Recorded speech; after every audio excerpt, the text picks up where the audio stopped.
Good morning everyone, welcome back to another video. We're back on the job after the bank holiday Monday. So we took the day off. Hope you guys have enjoyed your bank holiday Monday as well.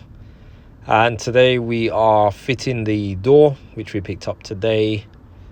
The plasterboard will also be fitted today, and the vapor barrier. So that's the plan for today. So I hope you guys enjoyed this video. Let us know what you think, and we'll see you at the end.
guys, so this is the end of the day for us.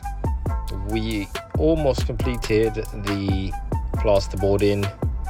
A little bit left to do, which we'll do first thing in the morning. As you can see, we've done the ceiling, we've done the vapor barrier, we've also fitted the front door and most of the plasterboard. So we'll be back tomorrow, finish off the plasterboard and start skimming. Hope you enjoyed this video, guys. Let us know what you think in the comment section. Give us a like and we'll see you tomorrow.